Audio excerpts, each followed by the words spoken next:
dipersembahkan oleh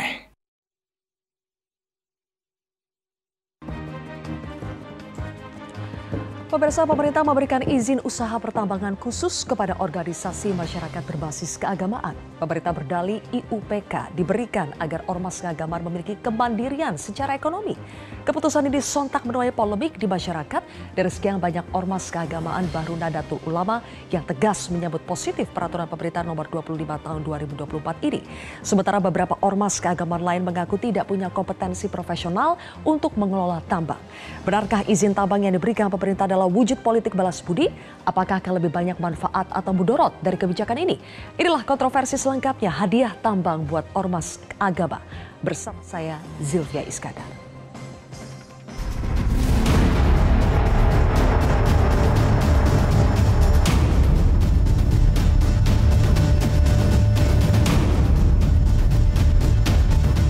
Yang diberikan itu adalah sekali lagi badan-badan usaha yang ada di ormas. Persyaratannya juga sangat ketat. Ditawarkan, kalau ormas mau silakan ambil. Ya, barang sudah ditawarkan begini masa nggak mau? Kita maulah. Kenapa? Karena kita butuh.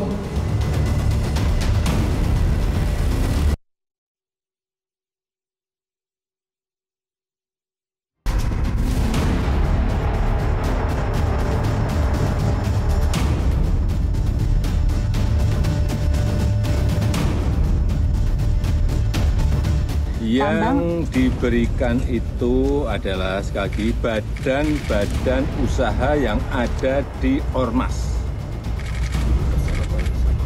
Persyaratannya juga sangat ketat.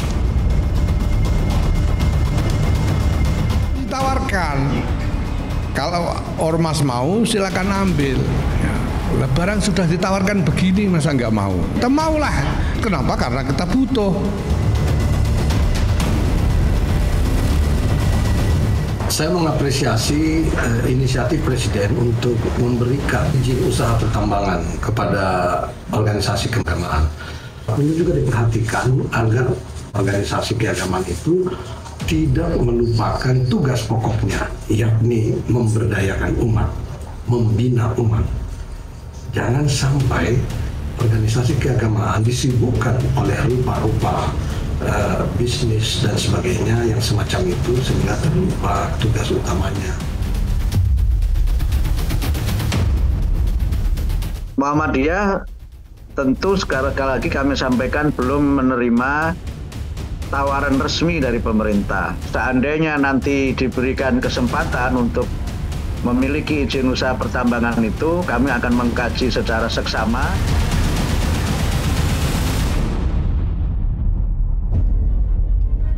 Baik, Pak Persatu Pembahasnya sudah hadir 7 orang narasumber di studio Metro TV. Di sebelah kanan saya ada tenaga ahli utama Deputi 4 KSP, Ali Mohtar Ngabalin. Selanjutnya ada Wakil Sekjen MUI, sekaligus Khatib Syuriah PBNU, Pak Iksan Abdullah. Berikutnya juga ada anggota Komisi 7 DPR RI Fraksi Golkar, Pak Ridwan Hisyam. Di sebelah kiri saya sudah ada Sekretaris Eksekutif Bidang Keadilan dan Perdamaian PGI, Pendeta Hendrik Lokra. Kemudian juga ada Wakil Ketua Majelis Ekonomi Bisnis dan Pariwisata PP Muhammadiyah, Mukher Pakana. Direktur Eksekutif Parameter Politik Indonesia, Adi Prayitno. Dan anggota Komisi 6 DPR Fraksi Demokrat, Pak Herman Khairun. Selamat malam semuanya, terima kasih sudah hadir di Kontroversi. Baiklah Bapak-Bapak, supaya pemirsa lebih paham lagi apa sih sebetulnya ini barang, apa sih sebetulnya izin tambang untuk ormas keagamaan. Kita lihat dulu yang pertama, dasar hukumnya kita sudah sebut ada peraturan pemerintah nomor 25 tahun 2024 yang ditekan oleh Presiden Jokowi pada tanggal 30 Mei 2024. Fokusnya adalah di pasal 83A yang mana di situ ditegaskan adalah WIUPK itu dapat dilakukan penawaran secara prioritas kepada badan usaha, garis bawahnya adalah organisasi kemasyarakatan agama. Selanjutnya kita akan lihat apa saja ormas-ormas yang sudah menerima atau akan mengajukan izin tambang kepada pemerintah. Ini adalah sekian ormas keagamaan yang kami kumpulkan. Di antara sekian ini yang sudah firm untuk menyambut permintaan dari pemerintah ini atau pemberian dari pemerintah adalah Nahdlatul Ulama, Muhammadiyah. Di situ kami kasih tanda tanya karena kita harus mendengar bagaimana jawabannya nanti. Sementara ormas keagamaan lainnya di antaranya juga mengaku bahwa tidak akan memanfaatkan privilege yang diberikan oleh pemerintah ini. Berikutnya kita akan lihat sebetulnya lahan tambang yang akan dikelola oleh ormas keagamaan ini yang mana saja sih sudah dipatok. Ada 6 yang bisa dikelola. Di antaranya ada banyak, saya tidak bacakan satu persatu pemirsa, tapi satu di antaranya adalah lahan bekas PT Kaltim Prima Coal atau KCP. Dia merupakan salah satu perusahaan di bawah naungan Grup Bakri milik Abu Rizal Bakri yang informasinya inilah yang akan dimanfaatkan oleh PBNU. Selanjutnya kita akan lihat bagaimana Ketua Umum PBNU Gus Yahya mengatakan bahwa sebetulnya sejak tahun 2021 Presiden Jokowi sudah pernah mengatakan bahwa akan menyediakan konsesi tambang untuk NU. Langsung saja Bang Ali, kalau sudah sejak 2021 Presiden Jokowi janji akan menyediakan konsesi tambang untuk NU, sebetulnya apa urgensinya sampai sudah terpikir sejak tahun 2021? 2021 itu adalah waktu di mana ketika pemerintah menetapkan kemungkinan memberikan konsesi-konsesi itu kepada selain daripada orang yang selama ini atau perusahaan atau itu saja. Sementara kita tahu bahwa kandungan kekayaan Republik Indonesia yang begini luar biasa ini, kenapa tidak dimanfaatkan oleh orang lain? Dayung bersambut Kiai, Bapak Pendeta. Mereka itu menyampaikan kepada Presiden. Pada waktu itu saya hadir, saya betul-betul hadir. 18 Juni 2021. Saya mereka ini maksudnya NU yang menyampaikan kepada Presiden? Oh banyak surat NU, kemudian ada beberapa organisasi juga. Suratnya apa? Spesifik? Ingin mengelola konsesi tambang? Ya tentu saja ada ya pada waktu itu kan mengajukan surat untuk bertemu dengan Bapak Presiden. Ya namanya juga kalau pas ada orang sambil berkelakar, bercanda kemudian menyampaikan apakah memang kita tidak bisa mengurus yang begini dan lain-lain. Ya tentu saja hal yang bukan persoalan besar. Bisa kayak atau tadi tidak peraturan pemerintah yang 25 itu kan sebelumnya ada peraturan pemerintah 96 tahun 2021 di bawah kewenangan Undang-Undang Minerba kan. Nah, dalam poin itulah maka di pasal 6 ayat 1 huruf J yang belum ada ketentuan regulasinya dibuatlah peraturan pemerintah nomor 25 itu. Supaya bisa melebar kepada ormas keagamaan. Urgensinya Bang Ali itu pertanyaannya. Urgensi yang paling penting Kenapa begini. untuk ormas keagamaan? Satu hal yang paling sangat terasa Kiai pada waktu kita COVID. COVID betul-betul kita drop. Kenapa? Karena pada waktu itu pemerintah membutuhkan bantuan yang luar biasa dari semua unsur masyarakat, termasuk di dalamnya adalah organisasi-organisasi kemasyarakatan dan organisasi keagamaan. Kita bisa bayangkan pada waktu itu kalau protokol-protokol yang disiapkan oleh pemerintah kemudian tidak disambut oleh masyarakat, berantakan. Yang bisa menyampaikan protokol itu dan mendapatkan pengawalan itu adalah pimpinan-pimpinan ormas. Sehingga? Dan itulah kita tertolong. Jadi ini bentuk apresiasi maksudnya Bang Ali? Mau dalam bentuk apresiasi atau dayung bersambut yang tadi Abang bilang, Adindaku Silvia. Ya, dayung bersambut untuk apa? Untuk memberikan harta kekayaan besar Republik ini. Karena dayung bersambut saya coba tanya ke Pak Iksan. Pak Iksan, memangnya kenapa NU membutuhkan izin untuk mengelola tambang ini? Kepentingannya buat NU apa sih? Ya kalau soal membutuhkan, Ketua Umum kita kan sudah jelas ya bahwa memang NU mengelola umat yang sebegitu besar itu kan perlu daya dukung, diantaranya pendanaan. Tapi itu bukan satu-satunya toh. Nah saya kira ini persoalannya kan pemerintah ini kan sudah punya goodwill yang baik ya, menawarkan. Jadi sebenarnya sih kan pilihan kepada ormas keagamaan diterima atau tidak kan begitu. Jadi sebenarnya nggak usah juga jadi jadi polemik lah saya kira ya. Yang nerima ya silakan, yang tidak ya nggak apa-apa. Seperti disampaikan oleh Ketua Umum kita tadi, itu kan sebuah pilihan. Dan bagi NU ini adalah satu kesempatan yang diberikan oleh pemerintah. Kenapa kita tidak manfaatkan? Kalau pemain-pemain lama juga dulu belajar dan diberi kesempatan. Ya kami juga punya sayap-sayap bisnis di dalam Nahdlatul Ulama itu. Baik. Yang memiliki juga keahlian, kemampuan, teknokrat dan sebagainya. Oke. Ketika itu kesempatan diberikan, ya insya Allah mampu. Dan kita akan buktikan bahwa tata kelola kepada alam itu jauh lebih wise, jauh lebih bijak kepada para ulama yang mengelola ketimbang para korporasi yang selama ini melakukan mengeksploitasi tambang, ya, tidak juga memberikan kemakmuran bagi Berarti masyarakat. Pak Kiai bahwa garis besarnya adalah ini bisa menjadi sumber revenue untuk pembiayaan organisasi. Ya.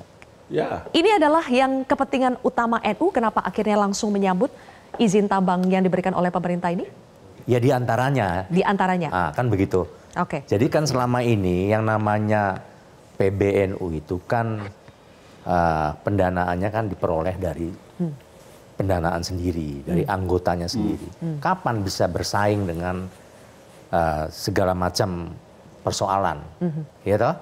Juga sama dengan saudara kita Muhammadiyah. Baik. Itu kan dihimpun dari anggota kita. Baik. Nah, sementara yang lain diberi kesempatan.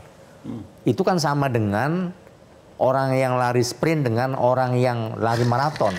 Suruh beradu tanding. Itu kapan bisa itu? Ya kalau nggak diberikan secara khusus. Ini sudah diberikan Pak Kiai, tapi ada yang tidak menerimanya. Salah satunya adalah PGI. Boleh saya tahu alasannya, Pak Henry, kenapa tidak menerima ini? Ya, yang paling pertama kami sangat mengapresiasi pemerintah dalam hal ini mengeluarkan kebijakan seperti itu. Karena itu adalah amanat konstitusi yang dilakukan oleh negara, pasal 33. Jadi rakyat dibuat menjadi sejahtera, itu poin yang paling pertama sehingga kami mengapresiasi itu. Tapi kami juga sebetulnya belum dihubungi untuk mengambil bagian di situ, sehingga kami kalau mau berkomentar juga sebetulnya bagaimana ya. Tapi begini, kami sudah melihat aspirasi di publik dan kami mulai membuat kajian-kajian, dan di dalam kajian-kajian itu ada beberapa pertimbangan yang sangat strategis. Yang pertama adalah kami ini punya mandat untuk menjaga dan melestarikan alam yang sudah selama ini kami lakukan sejak persekutuan gereja-gereja di Indonesia ini berdiri sampai hari. Dan karena mandat itu kami akan terus ada bersama-sama dengan masyarakat korban yang selama ini datang mengadu ke PGI bahwa hak-hak mereka dieksploitasi dan segala macam dan seterusnya. Jadi apakah ini bertentangan? Dengan Kalau mengatakan seperti itu sebetulnya apakah kami bertentangan dengan manfaat itu? Dengan mandat itu?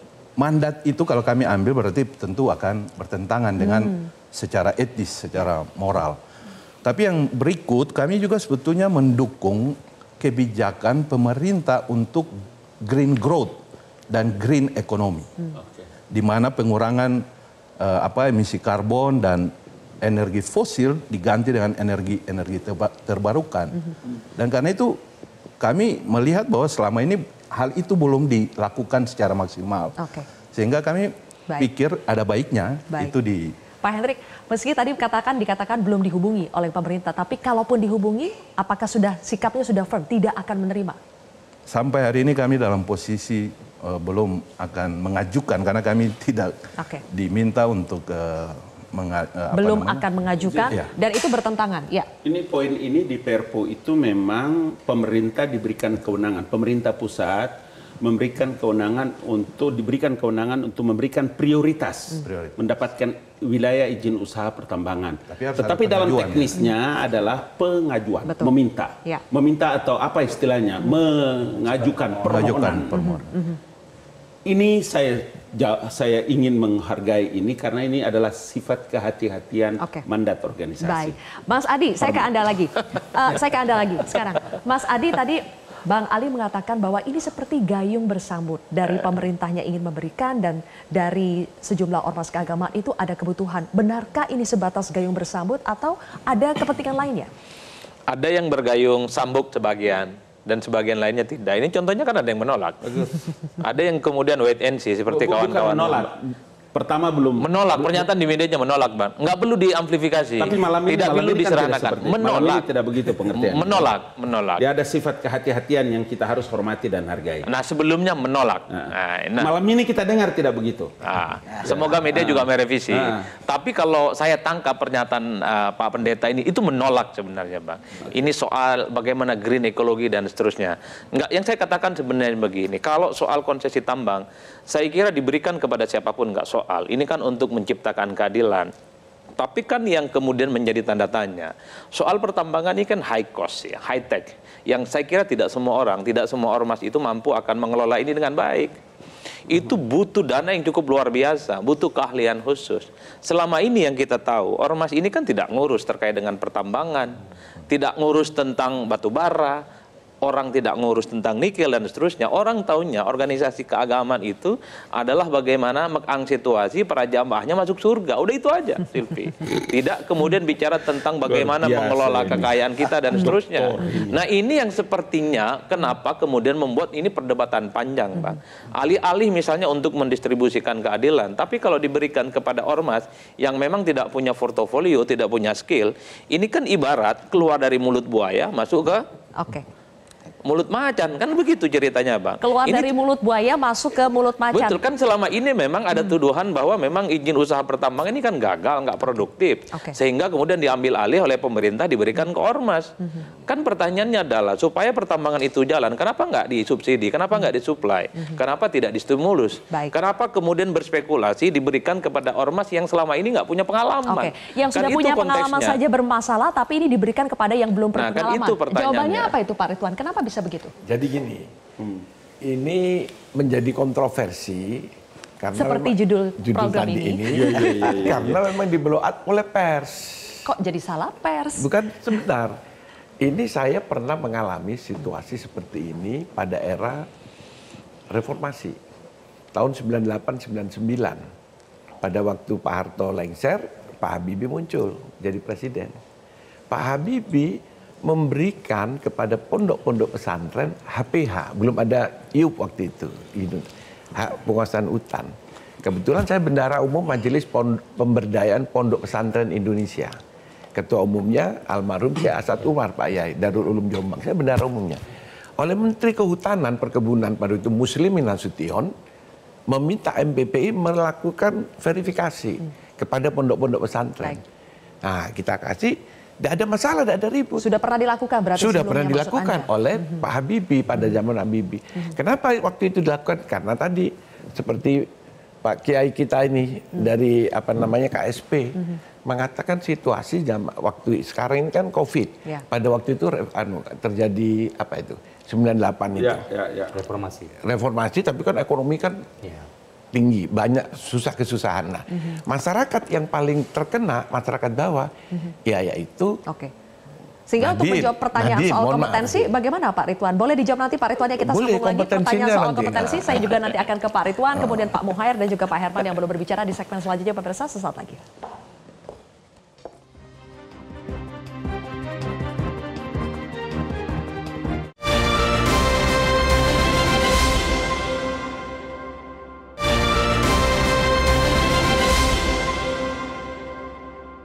Dipersembahkan oleh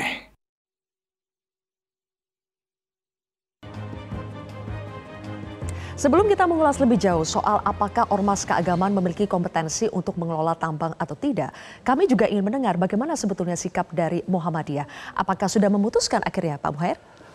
Hingga sekarang belum. Karena? Ya tentu kan di Muhammadiyah ya kontroversi ya. Pro dan kontra. Mungkin ya kalau yang kontra itu kalangan akademisi di Muhammadiyah. Mungkin karena di Muhammadiyah terlalu banyak akademisi, banyak perguruan tingginya, ya. Tentu mereka sangat mengkritisi, terutama dari sisi bahwa dunia tambang ini dunia yang penuh dengan oligarki, mafia, kartel. Dunia hitam lah, karena tambang kan memang hitam warnanya, gitu ya. Kemudian merusak lingkungan, ya. Kemudian syarat dengan korupsi, Oke, itu dari sisi yang kritis. Dan tadi disebut high cost, kemudian high tech, kemudian high risk, dan seterusnya. Nah, di sisi lain yang belum kita ini, di Muhammadiyah kan itu kan kolektif kolegial. Tidak bisa satu atau dua, atau ketua umum dengan sekretaris umum, harus aktif semua. Kolektif kolegial. Dan di sisi lain yang pro tentu punya argumentasi yang sangat kuat juga. Mereka ini diwakili misalnya para saudagar, para pedagang, para pengusaha lah. Tentu ini adalah sebuah opportunity dan selama ini belum pernah dilakukan oleh pemerintah. Bahkan mereka mempersepsikan bahwa saatnya ini menegakkan pasal 33. Pasal 33 itu salah satunya ya ayat 1 itu kan kalau dalam agama disebut sirkah. Bahwa berasas-asas kekeluargaan. Artinya kita mengelola alam ini secara bersama-sama, tidak boleh diberikan privilege, keistimewaan pada kelompok tertentu. Dan selama ini tambang itu kan memberi privilege atau favoritisme pada pelaku usaha tertentu, maka muncul sebuah oligarki. Apakah tambang hanya diserahkan begitu saja kepada segelintir orang? Maka ruang terbuka bagi ormas, bagi koperasi itu sangat lebar. Disinilah peran ayat 2 melakukan retribusi keadilan negara di ayat 2 itu kan menyebutkan. Sampai sekarang di Muhammadiyah ada 2 pendapat ya, belum diputuskan ya. Tapi kecenderungannya kemana, yang lebih condong kemana sudah ada Pak Muhair? Belum juga. Belum juga. Oke, jadi mudarat. Kalau begitu, tapi memang ada pendekatan-pendekatan informal kita lakukan ya. Kepada? Jadi pendekatan informal dari pihak pemerintah juga melakukan pendekatan ke kita. Kita juga sudah melobi. Di sisi lain kesiapan kita dari sisi pengusaha bagaimana kalau kita bisa masuk. Di sisi lain yang kritis itu juga kita akomodir dan seterusnya, Mbak. Intinya dari sisi yang kritis kan mempertanyakan soal kompetensi, soal bagaimana ormas keagamaan itu memiliki kemampuan atau tidak, dan apakah bisa lebih baik dalam mengelola tambang dibandingkan dari pengusaha-pengusaha yang sudah ada. Bagaimana menjawabnya, Pak Herman? Sebetulnya kalau kita melihat dari aturan negara, ya, dari mulai konstitusi, kemudian Undang-Undang Nomor 3 Tahun 2020 tentang Minerba, itu kan membuka ruang yang lebih berkeadilan dan inklusif. Nah, implementasinya ya dalam peraturan pemerintah sebetulnya memberikan pilihan. Jadi sebetulnya juga bukan dihadapkan kepada setuju atau tidak setuju. Ini aturan ini adalah memberikan pilihan. Bahkan disebutkan di situ badan usaha yang dimiliki oleh ormas keagamaan. Artinya bahwa memang badan usaha yang dimiliki. Bahkan diatur pula yang terpenting badan usaha ini bisa menjadi pengendali di dalam operasionalnya. Artinya ruang untuk bisa menjawab apakah high cost, ya bisa dijawab dari situasi ini. Apakah ini butuh kompetensi, ya kompetensi bisa menjadi power sharing di situ. Gitu. Apakah ini memang butuh experience, misalkan perusahaan yang ya bisa menjadi power sharing di dalam komposisi saham yang dimiliki dalam badan usaha. Nah, oleh karena itu ini adalah kesempatan untuk meredistribusi sumber daya alam sebetulnya. Saya mungkin NU sampai kapan mungkin bisa mendapatkan IUP, saya tidak tahu gitu ya. Tapi dengan aturan ini ada kesempatan, ada prioritas yang diberikan oleh negara, asal yang penting ini bisa dimanfaatkan dengan baik. Bisa juga memenuhi best practice yang ini menjadi aturan-aturan di dalam sektor pertambangan, kemudian juga bisa dimanfaatkan untuk kesejahteraan umat. Ada kesempatan. Menurut saya lebih mendasar. Ada pertanyaan dari Pak Pendeta. Pertanyaannya, ini kesempatan atau satu-satunya kesempatan? Itu yang penting. Penting untuk kita jelaskan, jangan sampai ini dikurung di dalam sebuah paradigma seolah-olah kita nggak punya kesempatan lain lagi. Tidak ada skema lain lagi untuk kerjasama, padahal organisasi-organisasi keagamaan ini melakukan tanggung jawabnya untuk pelayanan basis, Bang Ali. Pendidikan, kesehatan, Muhammadiyah apalagi banyak sekali. Tanggung jawab mereka dalam melakukan ini skopnya begini, payung, umbrellanya begini. Ini ada Undang-Undang Minerba. Turunannya itu ada peraturan pemerintah. Peraturan pemerintah tahun 96 tahun 2021. Tidak ada ruang. Tetapi yang tadi saya sebutkan itu ada Tuan Pendeta yang kakak hormat. Itu ada ruang di sana tentang pasal 6 ayat 1 huruf J. pemerintah memiliki kewenangan, pemerintah pusat, untuk memberikan hak prioritas. Prioritas. Itu sebabnya adanya peraturan pemerintah nomor 25. Atau satu-satunya kesempatan. Kenapa Jadi, itu ditanyakan oleh begini, pendeta? Apa yang Zilvia, dikhawatirkan? Apa yang dikhawatirkan? Begini, supaya mungkin ada nanti penjelasan lebih jelas gini. Itu sebabnya ada penciutan yang tadi disebutkan oleh Profesor Adi tadi, PKP2B. Ada penciutan. Jadi bukan orang gagal, bukan orang tidak berhasil mengelola di sana. Ada kewenangan pemerintah untuk mencabut izinnya. Apakah itu yang ditanyakan oleh Pak Pendeta? Apakah itu yang dimaksud? Kekhawatirannya apa? Kenapa harus ditanyakan ini kesempatan atau satu-satu kesempatan? Saya menyambut yang dari penjelasan tadi, dan saya merasa bahwa sebenarnya bukan satu-satunya kesempatan. Betul. Ada banyak kesempatan lain. Bukan hanya dengan tambang. Bukan hanya dengan tambang. Bisa dengan benar. Skema yang lain bisa. Dan bukan hanya ormas keagamaan atau ormas kemasyarakatan, tapi mungkin yang boleh lain. nggak saya nanya? Dari KSP Pak Ali. Saya confuse dengan PP ini seterus terangnya. Itu tiba-tiba di pasal 38A itu ada namanya ormas keagamaan. Peraturan pemerintah nomor 25 tapi di ini tidak ada penjelasan. Di PP itu tidak ada penjelasan. Apa yang disebut dengan ormas keagamaan. Ini tadi ditampilkan 9, padahal banyak. Ini kok diskriminasi? Bukan. Apakah ini yang didefinisikan dalam PP tadi? Tidak satu pun. Tiba-tiba muncul namanya. Boleh Zilvia kasih lihat ulang supaya mungkin. Tadi ormas yang sudah menerima, menolak maupun yang belum mengambil sikap. Ini yang sudah bermunculan saja. Tidak ditampilkan semua karena tidak ada definisinya. Kalau memungkinkan Metro TV bisa kasih keluar semua, saya kasih sekarang biar bisa dikeluarkan semuanya. Intinya dari sekian banyak ormas keagamaan itu apa yang ingin diketahui Pak Mutair? Definisi tentang ormas keagamaan. Kenapa ini harus penting diketahui? Kan sebuah di peraturan pemerintah itu kan biasa di klausul pertama yang dimaksud ormas keagamaan atau apa definisi-definisi itu disebutkan. Begini, Mbak Sudia. Biasanya kalau PP tidak jelas itu operasionalnya ada di dalam peraturan presiden atau Kepres sebagai operasional dari PP. Nah itu pasti akan diatur. Yang dimaksud dengan ormas keagamaan itu apa? Sehingga masyarakat tidak confuse. Itu satu. Dua hal adalah bahwa selama ini kan proses memperoleh izin tambang itu kan melalui bidding, lelang. Betul. Itu dia permasalahannya. Ormas keagamaan tuh ikut lelang, ya nggak mungkin menang. Satu, modalnya dari mana? Ya kan, dari situ aja udah kalah. Nah maka saya kira kesempatan yang diberikan pemerintah ini sudah cukup bagus. Ini yang tadi di pasal 1 ayat 6 tadi. Jadi kesempatan ini undang-undang loh itu. Ya, sebenarnya kan dalam rangka tadi mewujudkan pasal 33. Undang-undang dasar 45. Undang-undang dasar 45. Perekonomian itu disusun bersama atas dasar kekeluargaan. Baik. Di satu sisi saya kira dari situ muaranya presiden bisa mengevaluasi selama ini bahwa kok kita yang punya tambang besar, di mana wilayah yang ada tambang kok miskin.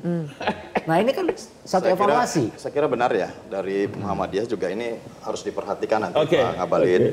Karena di dalam peraturan pemerintah 25 tahun 2024 ini belum didefinisikan secara jelas.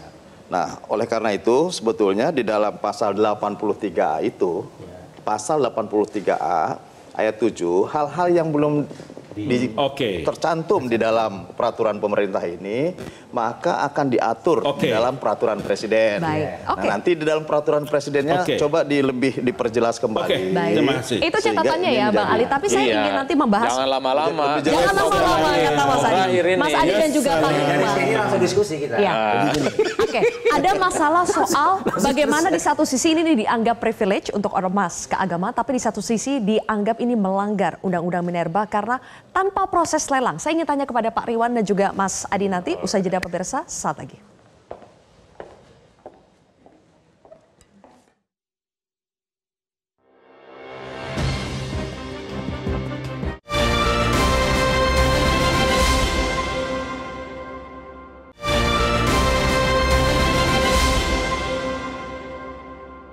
Dipersembahkan oleh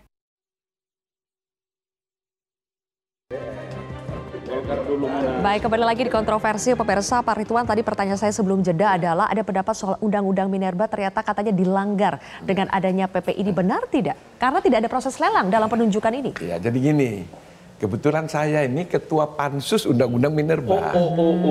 Jadi pada waktu ngedok itu di periode 2014-2019. Ya, pada waktu akhir periodisasi tidak selesai. Tapi saya masukkan dia di balik menjadi apa? Hak prioritas. Jadi tidak diulang mulai dari awal. Di prolegnas. Begitu dilantik 2019-2024 langsung on. Si apa namanya ini undang-undang ini lagi. Di carry over. Sehingga akhirnya baru kita gedoklah 2020. Nah, jadi gitu. Jadi saya makanya jadi bingung. Mumtaz. Kenapa lu kok jadi ribut ini? Kan makanya saya bilang kok kontroversi. Tidak ada yang kontroversi di Jadi sini. tidak ada yang melanggar Undang-Undang Minerba? Tidak ada. Tadi sudah dijelaskan sama Puang. Undang-Undang nomor Minerba pasal 1. Bahwa pemerintah ini punya hak, kewenangan untuk mengatur. Satu. Mengatur kepada siapa itu diberikan? Nanti diatur dalam peraturan pemerintah nomor 25. Itu ya satu. Jadi kita di DPR ini kan membuat undang-undang. Pelaksananya itu adalah eksekutif. Ya, betul. Kami tinggal mengawasi.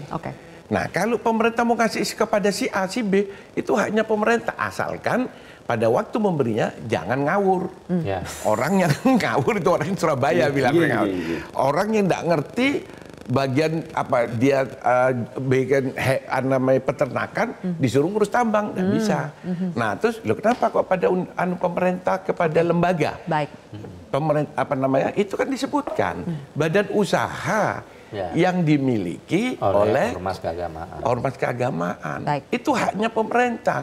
Jadi meskipun tanpa proses lelang boleh ya? Iya, ada Pak, ada aturan, ada regulasinya. Sebentar. Cuma diserahkan kepada BUMN. Itu sudah diatur di dalam undang-undang khusus untuk PKP 2B. Jadi undang-undang minerba itu banyak, bukan PKP 2B saja, semua masalah batu bara, masalah. Pemerintah berhak asal yang ditunjuk itu tidak ngawur begitu ya. Nah, Mas Adi, bagaimana kita bisa yakin yang ditunjuk ini tidak ngawur? Tidak ngawur. Gimana, Mas Adi? Kan kalau mau jujur sebenarnya kan selama ini kan soal pertambangan ini kan dikuasai oleh oligarki ekonomi tertentu. Itu nggak bisa dibantah bahwa ada harapan besar ormas-ormas atau kelompok apapun yang punya resource untuk mengelola itu. Dalam konteks itulah sebenarnya ini layak diapresiasi. Tapi kan problemnya tidak semua ormas, tidak semua orang, tidak semua organisasi mampu kelola ini.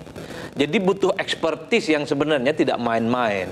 Yang dibayangkan oleh publik selama ini, ormas ini kan urusannya surga dan neraka, Zilfi. Scholar-scholarnya itu adalah scholar agama, tafsir hadis, juragan fikih, dia akhlak yang dipelajari. Tidak pernah misalnya yang dipelajari itu adalah soal mining, energi, pertambangan, dan seterusnya. Bagaimana mungkin orang yang lulusan tafsir hadis misalnya, yang alumni-alumni sekolah agama itu kemudian ngurus pertambangan, nggak nyambung. Efeknya apa? Dikhawatirkan izin usaha pertambangan itu memang betul dimiliki oleh ormas keagamaan, tapi kemudian disewakan kepada yang lain. Kontraktor-kontraktor profesional yang mampu mengelola itu. Artinya apa? Ormas ini hanya sebatas pihak pertama, tapi soal operasionalnya itu diberikan kepada yang lain. Inilah yang kemudian saya sebutkan. Ini ibaratnya ya hilang dari satu tempat yang memang tidak dikelola dengan baik, dipindahkan ke tempat yang sebenarnya tidak ada harapan. Kalau pemikiran lama, pemikiran baru. Memang pemikiran lama. Ini anak-anak kita dulu, orang-orang tua kita dulu. Jadi anak-anak kita sekarang jago-jago. Teknokrat, ahli pertambangan segala macam pun kami ini Pak, kami ini pemikiran lama. Karena definisi ormas keagamaan ini agak belum belum jelas, clear. Sehingga tadi agak pejoratif terhadap ormas keagamaan oleh Pak Adi. Bukan pejoratif, faktanya begitu, Pak. Oh, enggak. Faktanya kami begitu. punya studi-studi tambang, program studi, fakultas teknik, fakultas banyak sekali. Sekolah Muhammadiyah, sekolah Muhammadiyah. Iya, sekolah-sekolah Muhammadiyah. Untuk pertambangan kami punya 7 prodi, kajiannya dalam, tidak semata tafsir hadis. Itu pejoratif sekali. Itu zaman masalah lalu. Artinya terbantahkan ini. Iya, enggak. Kami juga pengusaha. Kami juga pengusaha. Memang ketika masuk ke lelang, ketika konteks tadi ke mekanisme pasar memang perlu proteksi. Tetapi kalau misalnya dipejoratifkan makna organisasi keagamaan bahwa hanya ngurus surga neraka, tafsir hadis, itu bahaya. Jadi begini Bang. Kalau kita bisa cek lah sekolah-sekolah keagamaan kita, ahli di bidang apa? Agama, sosial, kebudayaan. Yang pertambangan nggak ada hari ini. Itu harus clear. Jadi itu harus clear. keagamaan Apalagi soal pertambangan ini bukan soal teoretik, dia punya pengalaman, punya core bisnis, punya kompetensi. Itu yang saya sebutkan. Kenapa kawan-kawan yang menolak Adi itu? Prayitno, profesor, masuk di Al-Qasas 77. Wa batagi fi ma atakallahu daral akhirah wa la tansa nasibaka minad dunya. Memang betul neraka, surga, pintu masuk sana. Tapi kata Al-Quran, Alkitab bilang, tapi jangan kamu lupa dalam urusan mineral dan pertambangan. Kalau itu paham Bang. Mungkin terlalu skeptis juga ya. Ini pendapat lama, mohon maaf ya Pak Adi ya. Sekarang ini sudah zamannya digital. Apakah perusahaan-perusahaan besar itu dia ngurus langsung? Enggak juga. Mereka hire juga. Saya ini pengusaha properti Pak. Saya dapat SPK 8.000 rumah, bangun rumah di Gresik. Kontraktor yang saya kerjakan, apa saya yang kerjakan? Tidak mungkin. Kita punya subkon, kita punya konsultan, punya apa? Nah, perusahaan itu Pak. Jadi intinya perdebatan kita ingin menjawab bahwa Ormas Keagamaan juga punya kompetensi. Mengelola tambang. Dia bisa meng-hire. Tapi sepertinya regulasi bilang dalam regulasi yang disebutkan Bapak Presiden tadi itu adalah organisasi-organisasi yang punya badan otonom, badan usaha. Baik, nanti akan diberikan ke badan usaha. Sebetulnya kita jangan berbicara persoalan tadi, bahwa berbicara persoalan di situ ormas keagamaan. Tapi kan yang disebutkan adalah badan usaha, organisasi masyarakat keagamaan. Bahkan pasal-pasal selanjutnya menyebutkan, investasi baru. Itu jadi bisa dikelola dikerjasamakan dengan yang lain. Itu regulasi yang penting badan usaha milik keagamaan ini sebagai pengendali dalam ini bisa dikelola oleh badan usaha. PKP 2B cuma bisa 7. dikerjasamakan. Padahal ada peluang usaha lagi dan itu bisa untuk lembaga-lembaga yang lain. Ada 2.000 izin usaha pertambangan yang dicabut oleh Menteri Investasi Saudaraku Bahlil. Ada peluang usaha. Itu 2.000 usaha yang lagi dilakukan. Alasan-alasan ini saya berikan kesempatan kepada Pak Pendeta ya. Pak Henry, kenapa alasan-alasan tadi yang sudah disebutkan tidak cukup untuk membuat PGI ingin menyambut izin yang diberikan oleh pemerintah ini? Ada 2.000 lagi Pak. Karena dari tadi kita bicara teknis undang-undang, kita tidak bicara tentang filosofinya. Kalau filosofinya Bang Ali, ya, tunjukkan kepada saya berapa perusahaan tambang yang komitmen terhadap lingkungan. Kita butuh success story terkait dengan itu. Industri ekstraktif dalam pengelolaan tambang di Indonesia, berapa yang sudah punya komitmen dan memperbaiki lingkungan? Saya jawab dalam peraturan, tentu saya jawab dalam peraturan. Semua orang yang memiliki wilayah izin usaha pertambangan itu, dia harus memiliki satu kredibilitas utama dalam regulasi. Aturannya begitu. Iya. Tapi yang ditanya angka, Bang. Bukan. Berapa? Tunjukkan kepada kami. Kalau bicara tentang angka, maka kita bisa tunjukkan mulai dari Freeport sampai dengan Tari Mineral dan lain-lain itu. Kenapa? Karena perusahaan itu tidak mungkin berjalan, Yang Mulia, kalau dia tidak punya AMDAL. Satu AMDAL dan dia memiliki pertanggungjawaban. Ada fakta integritas dengan pemerintah. Kau akan bisa mengelola setelah kau gali lubang-lubang ini. Harus kau bagaimana pikirkan? Tapi buktinya yang dilihat apa? Ada 1.700 lubang di Kalimantan yang tidak ditutupi. Tapi poin saya sebetulnya adalah bahwa sebenarnya kami ingin memberi apresiasi kepada perusahaan tambang yang profesional dalam komitmen pelestarian alam. Dan itu banyak. Nah itu kami tidak punya data, tidak punya informasi terkait berapa yang sudah. Sama seperti 100 Mungkin harus disebut banyaknya itu berapa supaya lebih teryakinkan Bang Ali. Pak Pendeta itu nanya. Saya ingin mengatakan best practice kelompok profesional, success story, Pak Pendeta. Beliau nanya success story, best practice yang pro lingkungan. Karena sampai saat ini belum teryakinkan, Bang. Iya, memang masalahnya di situ. Memang masalahnya di situ karena sampai hari ini data terhadap perusahaan-perusahaan minerba itu terhadap success story yang tadi dibilang oleh pendeta itu. Tetapi bahwa persyaratan untuk setiap perusahaan itu dapat izin usaha pertambangan itu persyaratannya. Makanya kenapa selalu dibilang kalau ormas-ormas keagamaan ini kontrolnya ada. Dia berhak ketua umum mengangkat dan memberhentikan semua ketua-ketua badan otonom.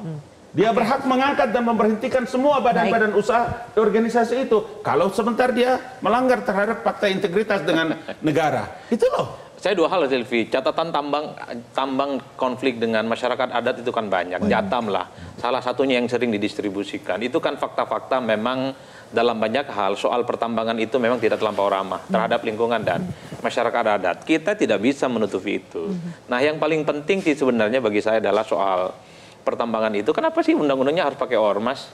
Kenapa tidak organisasi sosial manapun? Itu bukan undang-undang, peraturan pemerintah maksud saya. Peraturan. Kenapa harus pakai istilah ormas?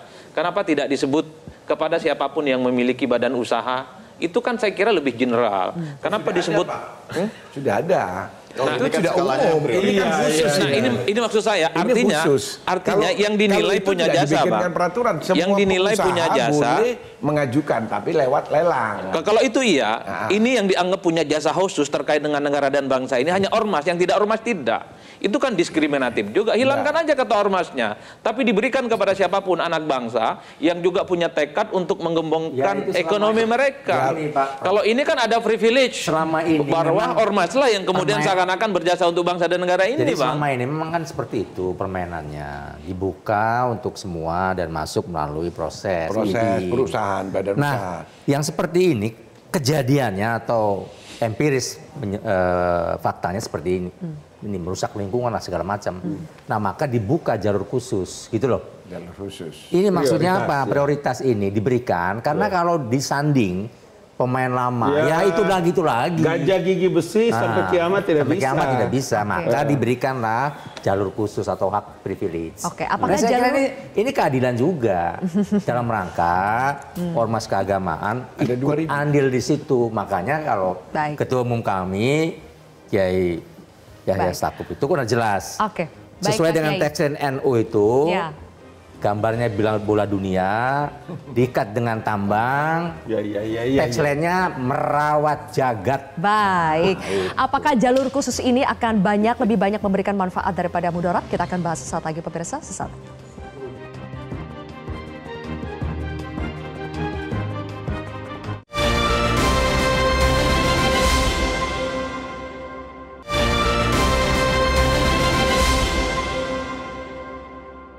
Dipersembahkan oleh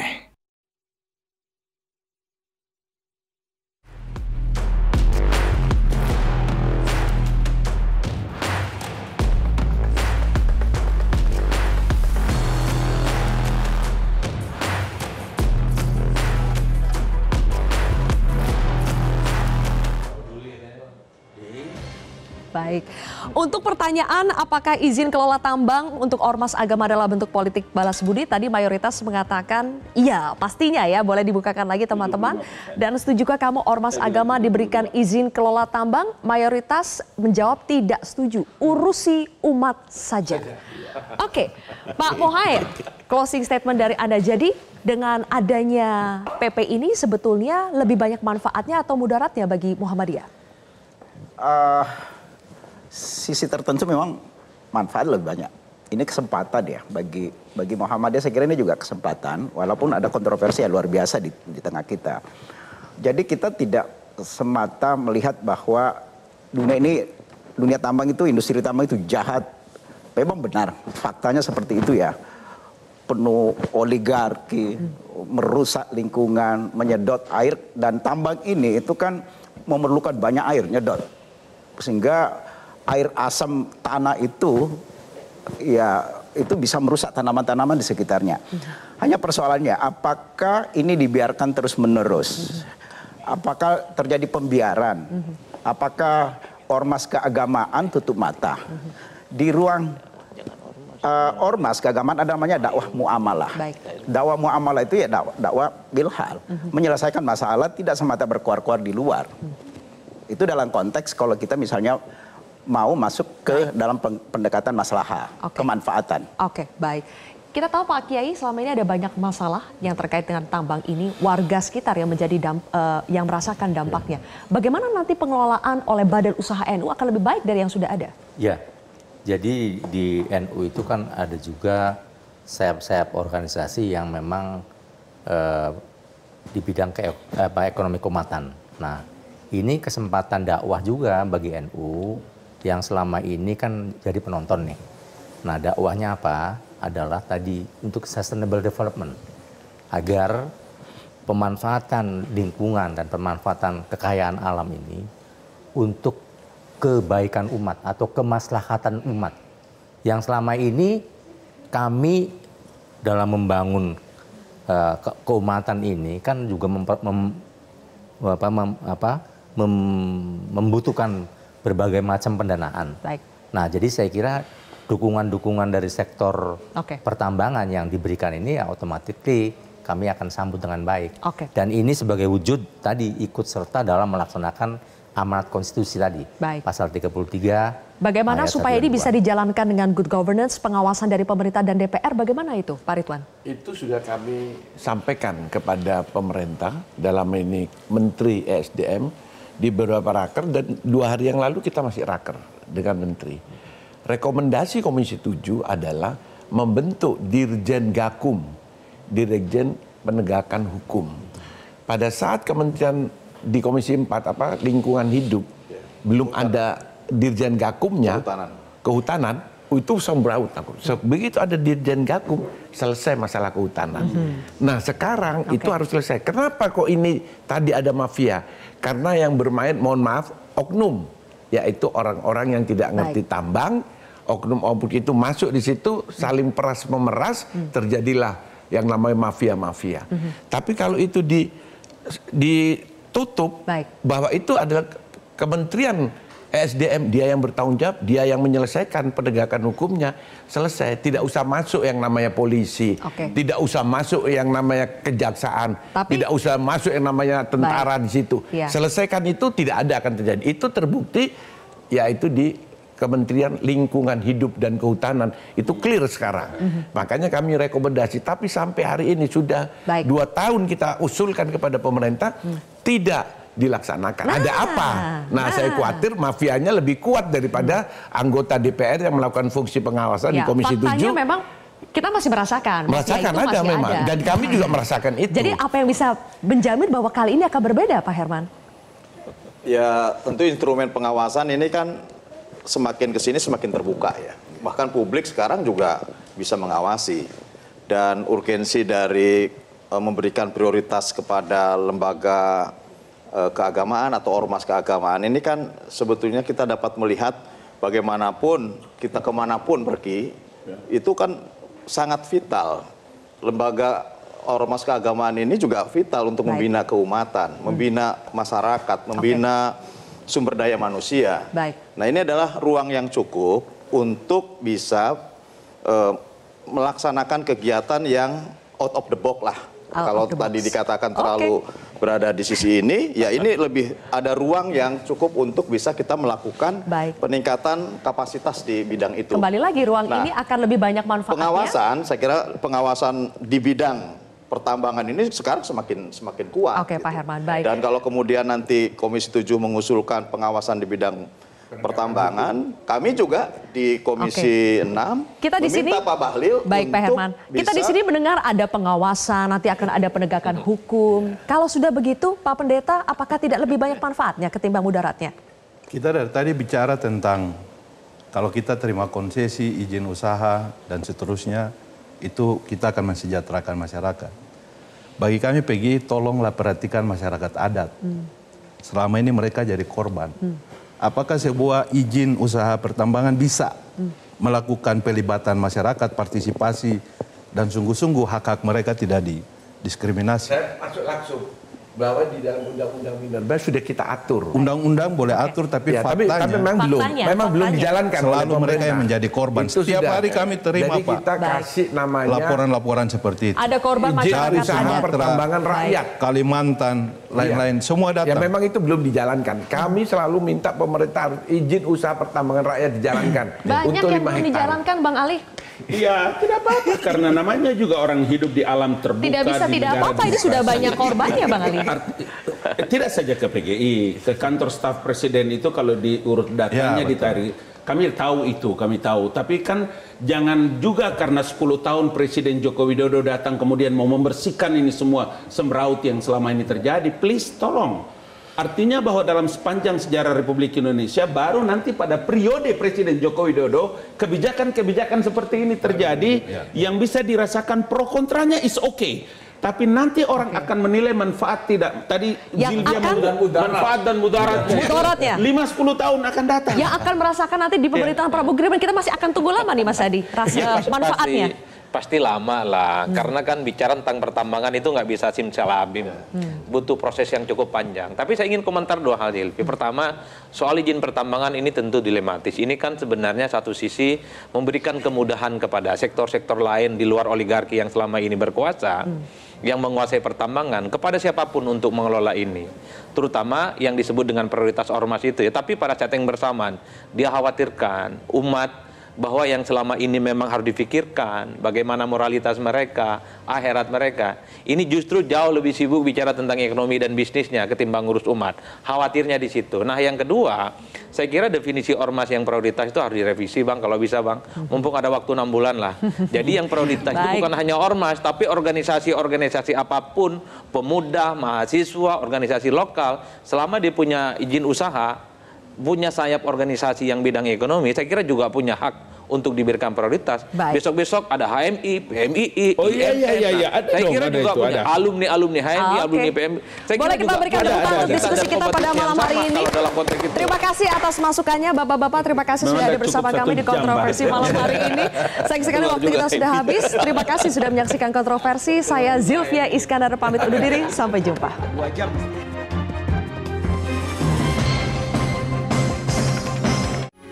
Metro TV.